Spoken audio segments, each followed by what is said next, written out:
కర్మ ఎవరిని విడిచిపెట్టదండోయ్. ఒకవేళ భగవంతుడైనా కాస్త ఎక్స్క్యూజ్ చేస్తాడు, కొంచెం కన్సెషన్ ఇస్తాడు, కొంచెం ఎగ్జంప్షన్ ఇస్తాడు. కర్మ చస్తే ఇవ్వరు. 1000 ఆవులు 1000 దూడలు ఉన్నాయి. దూడల కట్లు విప్పాం. ఏ దూడ దాని దగ్గరికి వెళ్ళి దాని తల్లి దగ్గరికి వెళ్ళి సరిగ్గా ఆగుతుంది. కర్మ కూడా అంతే. అవశ్యం అనుభోక్తవ్యం కృతం కర్మ శుభాశుభం. వండిన అన్నం తినలేకపోవచ్చు, చేసుకున్న కర్మని అనుభవించక తీరదు. చాలామంది కొన్ని అనవసర మాటలు మాట్లాడుతుంటారు.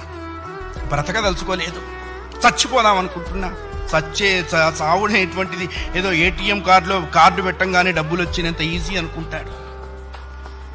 నువ్వు అనుకోంగానే చచ్చిపోతే నువ్వు చేసిన కర్మ అంతా ఎవడు అనుభవిస్తాడు? కర్మానుభవం అనుభవించడం కోసమైనా అది నిన్ను బ్రతికిస్తుంది.